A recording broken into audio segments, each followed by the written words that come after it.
ഇത് നമ്മൾ ഡിസ്കസ് ചെയ്യാൻ പോകുന്ന ചോദ്യങ്ങൾ മെജോറിറ്റി സ്റ്റുഡൻസും തെറ്റിക്കാൻ ചാൻസ് ഉള്ള ചോദ്യങ്ങൾ. അപ്പൊ ഇതേപോലത്തെ 1, 2, 3 ചോദ്യങ്ങൾ മതി നമ്മുടെ എക്സാമിന് നമുക്ക് നെഗറ്റീവ് അടിക്കാൻ. ഓക്കെ, അപ്പൊ അതുകൊണ്ട് തന്നെ എല്ലാവരും ശ്രദ്ധിച്ച് കേൾക്കുക. നമുക്ക് ക്വസ്റ്റിനിലേക്ക് കയറാം. ആദ്യത്തെ ചോദ്യം, identify the error if any. Under no circumstances are you allowed to disturb the pilots. ഈ കൊടുത്തിട്ടുള്ള സെന്റൻസിനകത്ത് എവിടെയെങ്കിലും മിസ്റ്റേക്ക് ഉണ്ടെങ്കിൽ പറയാം. ഇനി മിസ്റ്റേക്ക് ഇല്ലെങ്കിൽ നോ എറർ എന്ന് പറയാം കേട്ടോ. അപ്പൊ ഞാനൊന്ന് മാർക്ക് ചെയ്തേക്കട്ടെ. ഓക്കെ, പറഞ്ഞോളൂ. Under no circumstances are you allowed to disturb the pilots. ഇവിടെ എറർ ഇല്ല കേട്ടോ. ഓപ്ഷൻ ഡി ആണ് നമ്മുടെ ആൻസർ. നോ എറർ ആണ് കറക്റ്റ്. എന്താ റീസൺ എന്ന് ചോദിക്കുകയാണെങ്കിൽ നമുക്ക് കുറച്ച് വാക്കുകൾ പഠിക്കാനുണ്ട് കേട്ടോ. കുറച്ച് കാര്യങ്ങൾ ഞാൻ പറഞ്ഞുതരാം, ഇതിന്റെ ഒപ്പം തന്നെ പഠിച്ചു പോവാ.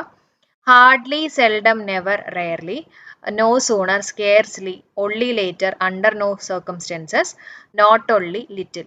ഇതേപോലെയുള്ള വാക്കുകൾ വരുമ്പോണ്ടല്ലോ, അതായത് ഏതാണ്ട് ഒരു നെഗറ്റീവ് മീനിങ് വരുന്ന വാക്കുകൾ, നെഗറ്റീവ് വാക്കുകൾ എന്നൊക്കെ നമ്മൾ പറയാറുണ്ട്. ഇതേപോലത്തെ വാക്കുകൾ വരുന്ന സമയത്ത് നമ്മൾ എന്താ ചെയ്യേണ്ടത്? ഈ വാക്കുകൾക്ക് ശേഷം വരേണ്ടത് ഓക്സിലറി വെർബാണ്. മനസ്സിലായോ? അപ്പൊ ഇതിനകത്ത് അണ്ടർ നോ സർക്കംസ്റ്റൻസസ് നമ്മളിപ്പോൾ ഇവിടെ വായിച്ചിട്ടുള്ള ഒരു വാക്കാണ് കേട്ടോ, അണ്ടർ നോ സർക്കംസ്റ്റൻസസ്. അപ്പൊ ഇതിന് ശേഷം വരേണ്ടത് എന്താ? Auxiliary verb. അപ്പൊ പി എസ് സിക്ക് വളരെ ഇഷ്ടപ്പെട്ട വാക്ക് ഹാർഡ്ലി ആണ് കേട്ടോ. ഹാർഡ്ലി, സ്കെയർസ്ലി, റെയർലി ഒക്കെയാണ്. എന്നാലും അണ്ടർ നോ സർക്കംസ്റ്റൻസും, നോട്ട് ഓൺലി, ലിറ്റിൽ, ഇതൊക്കെ ഒന്ന് അറിഞ്ഞിരിക്കുക കേട്ടോ. അപ്പൊ ഇതേപോലത്തെ വാക്കുകൾ വരാണെങ്കിൽ അതിന് ശേഷം എന്താ വരണ്ടേ? ആദ്യം വരേണ്ടത് ഓക്സിലറി വെർബ് വരണം. അതിനുശേഷം മാത്രമേ സബ്ജക്റ്റ് വരാൻ പാടുള്ളൂ. ഇനി നമ്മളെ പറ്റിക്കാൻ വേണ്ടിയിട്ട് വേണമെങ്കിൽ പി എസ് സിയിൽ ഇങ്ങനെ ഒരു ചോദ്യം വരാം. അതായത് ഹാർഡ്ലി, ശ്രദ്ധിച്ചോണേ, hardly I had seen. Okay, ഞാൻ ഫുൾ സെന്റൻസ് എഴുതണില്ല കേട്ടോ. ഹാർഡ്ലി ഐ ഹാഡ് സീനും ഹാർഡ്ലി ഹാഡ് ഐ സീനും എന്നും പറഞ്ഞ് രണ്ട് രീതിയിൽ എഴുതിയേക്കാണ് കേട്ടോ. ഇതിനകത്ത് ഏതാ കറക്റ്റ് ആയിട്ട് വരിക? ഒന്ന് പറഞ്ഞു നോക്കിയേ, ഏതായിരിക്കും കറക്റ്റ് ആൻസർ? ഇതാണ് കറക്റ്റ് അല്ലേ? കാരണം എന്താ? ഹാർഡ്ലിക്ക് ശേഷം ഓക്സിലറി വെർബിന് ശേഷം മാത്രമേ എന്ത് വരാൻ പാടുള്ളൂ? സബ്ജക്റ്റ് വരാൻ പാടുള്ളൂ. മനസ്സിലായോ? അപ്പൊ അതുകൊണ്ട് ഇതാണ് കറക്റ്റ്. ഇതേപോലത്തെ വാക്കുകൾ പഠിച്ചു വെച്ചേക്കുക. എന്നിട്ട് ക്വസ്റ്റ്യൻ വരുമ്പോൾ ശ്രദ്ധിച്ച് ആൻസർ ചെയ്യാം കേട്ടോ. കിട്ടിയല്ലോ? കാരണം ഓക്സിലറി വെർബിന് ശേഷമാണ് സബ്ജക്റ്റ് വരേണ്ടത്. ഓക്കെ അല്ലേ? അടുത്ത ചോദ്യത്തിലേക്ക് വരാം. അടുത്ത ചോദ്യം, if people eat too much they dash fat. Answer പറഞ്ഞോളൂ. If people eat too much they dash fat. Answer get ആണ്. They get fat. ഓക്കെ, അപ്പൊ ഇതില് പീപ്പിൾ ഈറ്റ് ടു മച്ച് എന്നൊക്കെ പറയുമ്പോൾ ഈറ്റ് ഇതൊക്കെ പ്രസന്റിലല്ലേ? അപ്പൊ അങ്ങനെയാണെങ്കിൽ വില്ല് പ്ലസ് V1 ഫോം അല്ലേ വരണ്ടേ എന്നുള്ളതായിരിക്കും പലരുടെയും ഡൗട്ട്. പക്ഷെ നമുക്ക് ഒരു കാര്യം കൂടെ പഠിക്കാനുണ്ട്. സീറോ കണ്ടീഷൻ എന്ന് പറയും. അതായത് ജനറൽ ട്രൂത്ത് അല്ലെങ്കിൽ ഫാക്റ്റ് ഇതൊക്കെ വരുന്ന കേസുകളിൽ നമ്മൾ സീറോ, അതായത് ഒന്നും ചേർക്കണ്ട, വില്ലോ വുഡോ അല്ലെങ്കിൽ ഹാഡോ ഹാവോ അതൊന്നും ചേർക്കേണ്ട ആവശ്യമില്ല. വെറുതെ ക്രിയ അതേപോലെ തന്നെ പറഞ്ഞാൽ മതി. അതുകൊണ്ടാണ് അതിനെ സീറോ കണ്ടീഷൻ എന്ന് പറയുന്നത് കേട്ടോ. അപ്പൊ ശ്രദ്ധിക്കുക, ഇഫ് പീപ്പിൾ ഈ ടു മച്ച്, പീപ്പിൾ ഒരുപാട് കഴിച്ചു കഴിഞ്ഞാൽ അല്ല ആൾക്കാർ ഒരുപാട് കഴിച്ചു കഴിഞ്ഞാൽ വണ്ണം വയ്ക്കും എന്നുള്ളൊരു ഫാക്റ്റ് ആണ്. അപ്പൊ അതുകൊണ്ട് തന്നെ നമ്മൾ ഇതിനെ സീറോ കണ്ടീഷൻ എന്ന് പറയും. വേറെ ഒന്നും ചേർക്കേണ്ട ആവശ്യമില്ല. They get fat. ഓക്കെ, അപ്പൊ ഇപ്പൊ പലർക്കും കിട്ടിയിട്ടുണ്ടാവും. കാരണം അതിന്റെ തമ്മിൽ അങ്ങനെയാണ് അല്ലെ, മെജോറിറ്റി ആൾക്കാരും തെറ്റിക്കുന്ന ക്വസ്റ്റ്യൻസ് എന്നൊക്കെ പറഞ്ഞിട്ട്. അതുകൊണ്ട് നിങ്ങൾ തിങ്ക് ചെയ്യും. പക്ഷെ എക്സാമിന് ഇതേപോലെ ക്വസ്റ്റ്യൻ കിട്ടുന്ന സമയത്ത് നമ്മൾ ചിലപ്പോൾ അത് ആലോചിക്കില്ല കേട്ടോ. എപ്പോഴും ഒന്ന് ശ്രദ്ധിച്ചിട്ട് ആൻസർ ചെയ്യണേ. അടുത്ത ചോദ്യം നോക്കാം. I wish I dash A film. Answer എന്താ വരിക? സോ ആണോ, സീൻ ആണോ, ഹാഡ് സീൻ ആണോ, ഹാവ് സീൻ ആണോ? I wished I dash A film. Answer had seen ആണ്. ഓക്കെ, അപ്പൊ ഇവിടെ ശ്രദ്ധിക്കുക, ഇവിടെ വിഷ്ഡ് ആണ് കേട്ടോ. വിഷ്ഡ് ആണ്, വിഷ് അല്ല. ഞാൻ അതിന്റെ പോയിന്റ്സ് പറഞ്ഞുതരാം. ഇവിടെ ശ്രദ്ധിക്കണേ. I wish I were a bird. ഇങ്ങനെ നമ്മൾ പറയാറുണ്ട് അല്ലെ, I wish I were a bird.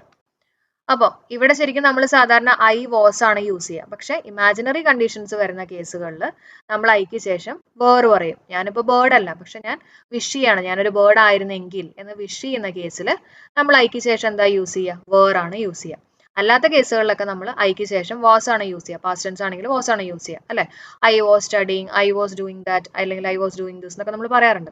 പക്ഷെ ഇമാജിനറി വരുമ്പോൾ വേർ ആണ് യൂസ് ചെയ്യുക. ഓക്കെ, ഇനി അടുത്ത case, I wish I dash A film. ഇങ്ങനെയായിരുന്നു എന്ന് വിചാരിച്ചോ.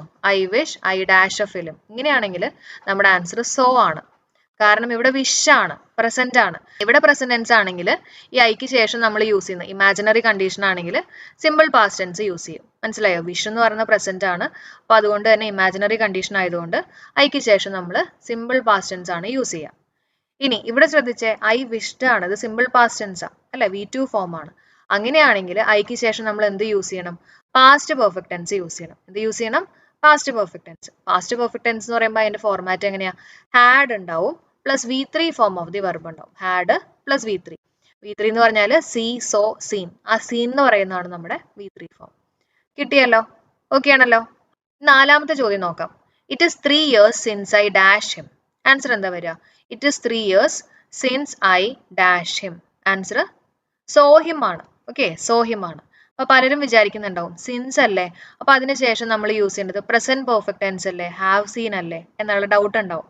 അപ്പം അവരോട് പറയാനുള്ളത്, ഈ സിൻസ് ഉണ്ടല്ലോ, ഈ സിൻസിന് ശേഷമാണ് ഡാഷ് എങ്കിൽ നമ്മൾ യൂസ് ചെയ്യേണ്ടത് V2 ഫോം ഓഫ് ദി വെർബാണ്. അതായത് നമ്മുടെ simple past tense see saw, ആ സോ ആണ് നമ്മളിവിടെ യൂസ് ചെയ്യേണ്ടത്. മനസ്സിലായോ? ഇനി സിൻസിന് മുമ്പാണ് ഡാഷ് എങ്കിൽ ഞാനൊരു എക്സാമ്പിൾ പറയാം. Anjali and Anu dash each other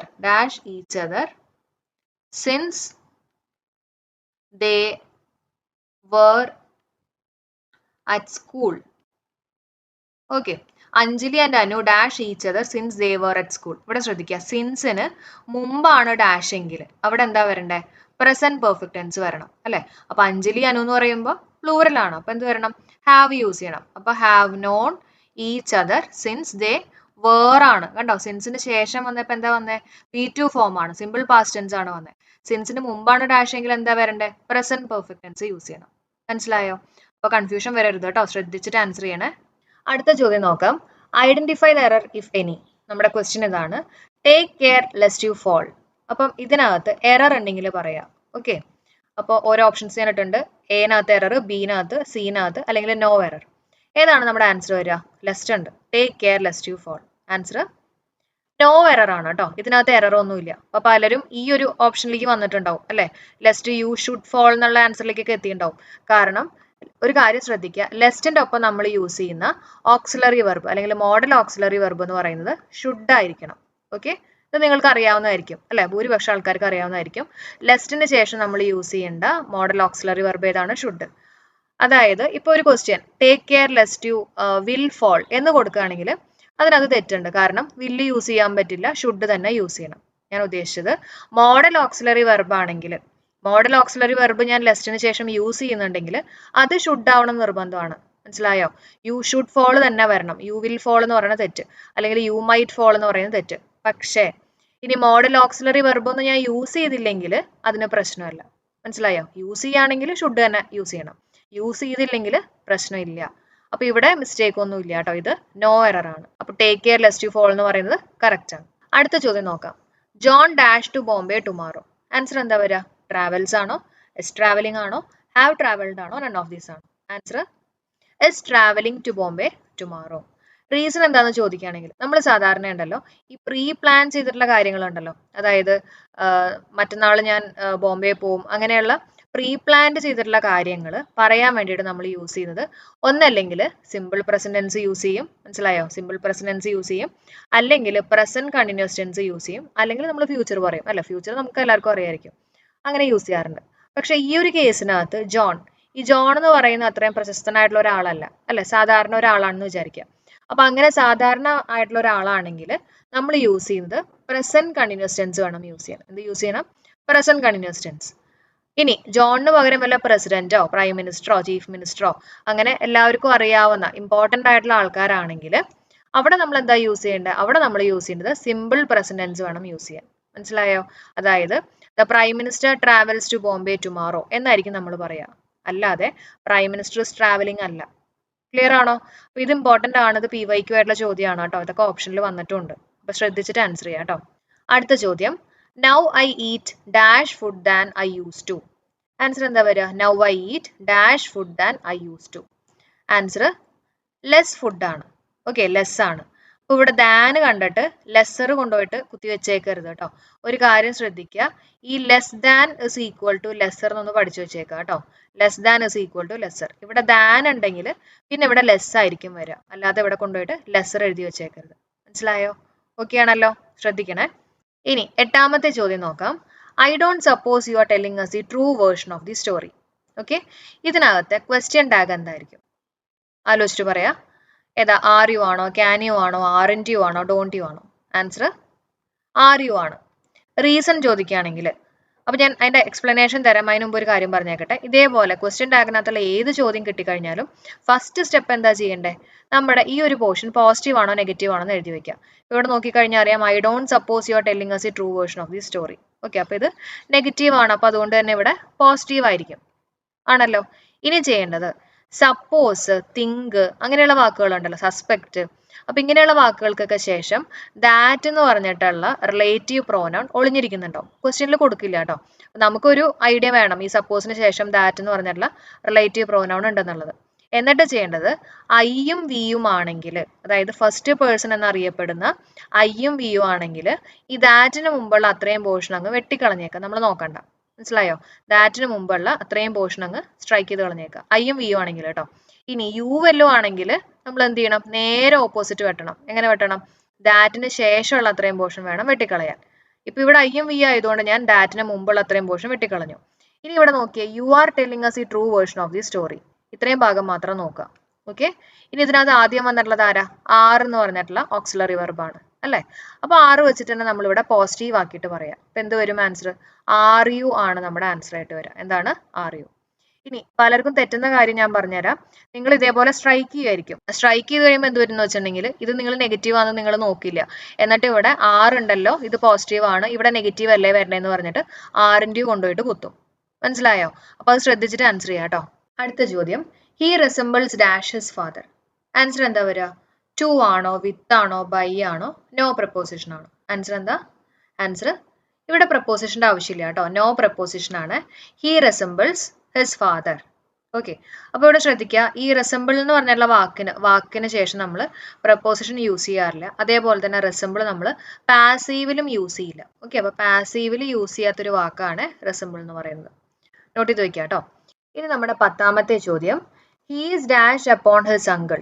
dependent ആണോ അല്ലെങ്കിൽ ഡിപ്പെൻഡന്റ് ആണോ? ഇ ആണോ എ ആണോ? ഏതാ വരിക? ഡിപ്പെൻഡന്റ് ആണോ ഡിപ്പെൻഡന്റ് ആണോ? ആൻസർ ഡിപ്പെൻഡന്റ് ആണ്, അതായത് ഇ ആണ് വരിക കേട്ടോ. അപ്പൊ ഇ ആണെങ്കിൽ അതിന്റെ മീനിങ് എന്താ? ഡിപ്പെൻഡന്റ് മീനിങ് എന്താ?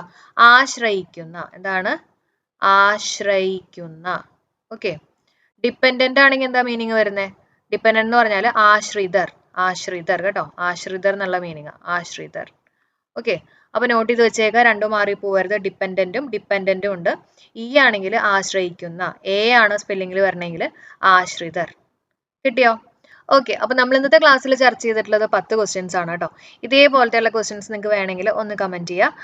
അപ്പൊ നമുക്ക് എന്തായാലും ഇനി വരാൻ പോകുന്ന എക്സാമിന് മുമ്പൊക്കെ ഇതേപോലെയുള്ള തെറ്റിക്കാൻ ചാൻസ് ഉള്ള ക്വസ്റ്റ്യൻസ് ഒക്കെ നമുക്ക് ഡിസ്കസ് ചെയ്തിട്ട് അതിനൊപ്പം തന്നെ തിയറി ഒക്കെ പഠിച്ചു കേട്ടോ, സെറ്റ് ആക്കാം. ഓക്കെ, അപ്പോൾ എല്ലാവരും കമന്റ് ചെയ്യുക. അതേപോലെ തന്നെ നമ്മുടെ ക്ലാസ് യൂസ്ഫുൾ ആയിട്ട് തോന്നിയിട്ടുണ്ടെങ്കിൽ ലൈക്ക് ചെയ്യാനും ഫ്രണ്ട്സിന് ഷെയർ ചെയ്യാനും, സബ്സ്ക്രൈബ് ചെയ്യാതെ കാണുന്ന ആൾക്കാരാണെങ്കിൽ ക്ലാസ് യൂസ്ഫുൾ ആയിട്ട് തോന്നിയിട്ടുണ്ടെങ്കിൽ തീർച്ചയായിട്ടും സബ്സ്ക്രൈബ് ചെയ്യുക. ഓക്കെ, നോട്ടിഫിക്കേഷൻസിൽ ഓൾ കൊടുക്കാൻ മറക്കണ്ട കേട്ടോ. അപ്പോൾ അടുത്ത വീഡിയോയിൽ കാണാം. എല്ലാവർക്കും bye. Thank you for supporting.